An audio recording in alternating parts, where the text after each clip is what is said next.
حضرت ہود علیہ السلام۔ حضرت ہود علیہ السلام قبیلہ عاد سے تعلق رکھتے تھے۔ یہ ایک عربی قبیلہ تھا جس کی رہائش عمان اور حضر موت کے درمیان ریت کے ٹیلوں والے علاقے احقاف میں تھی۔ یہ علاقہ سمندر کے کنارے پر واقع تھا۔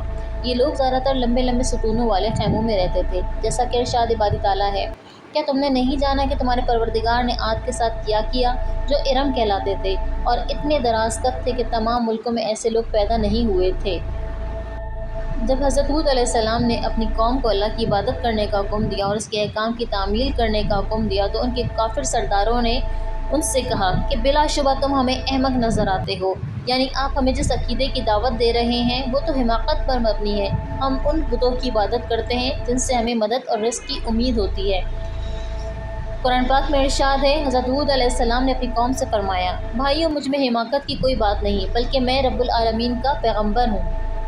حضرت ہود علیہ السلام نے اپنی قوم کے خلاف اللہ تعالیٰ سے مدد کی درخواست کی، کیونکہ قوم نے آپ کی ہر نصیحت کو ماننے سے انکار کر دیا تھا اور آپ کو جھٹلا دیا تھا۔ چنانچہ آپ نے اللہ تعالیٰ سے فریاد کی، اے پروردگار انہوں نے مجھے جھوٹا سمجھا، تو میری مدد کر۔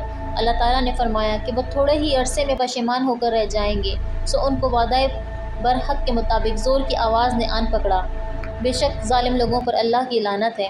ایک جگہ اور ارشاد باری تعالیٰ ہے، کہنے لگی کیا تم ہمارے پاس اس لیے آئے ہو کہ ہم کو ہمارے معبودوں سے پھیر دو؟ اگر سچے ہو تو جس چیز سے ہمیں ڈراتے ہو اسے ہم پر لے آؤ۔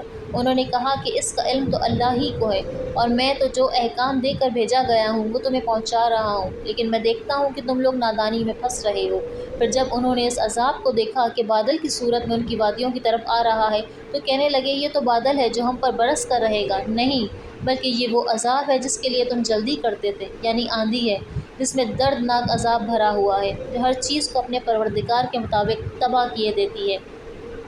پھر وہ ایسے ہو گئے کہ ان کو گھروں کے سوا کچھ نظر ہی نہ آتا تھا۔ گناہگار لوگوں کو ہم اسی طرح سزا دیتے ہیں۔ جب اس قوم کی طرف عذاب کی ابتدا ہوئی تو شروع میں ایک بادل ان کی طرف آسمان سے آتا ہوا دکھائی دیا، تو وہ لوگ اس کو رحمت والا بادل سمجھے اور اس کی طرف لپکے، حالانکہ وہ عذاب کا بادل تھا۔ اسی لیے اللہ تعالیٰ نے فرمایا، یہ وہی ہے جس کے آنے کا جلدی تم مطالبہ کرتے تھے، یعنی اس میں ان لوگوں کی اس قول کی طرف اشارہ ہے کہ اگر تو سچا ہے تو وہ اس عذاب کو لے آ جس کا تو ہم سے وعدہ کرتا ہے۔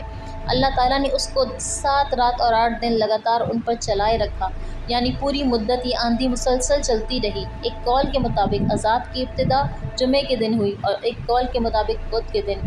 ارشاد ربانی ہے، سو اے مخاطب تو لوگوں میں اس طرح گرے مرے پڑے دیکھے جیسے کھجوروں کے کھوکھلے تنے۔ انہیں کھجور کے درختوں سے ایسے تنوں سے تشبیہ دی گئی کہ جن کے سرے الگ ہو چکے ہوں، کیونکہ ہوا آدمی کو اٹھا کر اوپر لے جاتی تھی پھر اسے سر کے بل پھینک دیتی تھی، جس سے سر پاش پاش ہو جاتا اور دھڑ باقی رہ جاتا، جیسے کھجور کا تنا جس کا پتوں اور پھلوں والا حصہ کاٹ دیا گیا ہو۔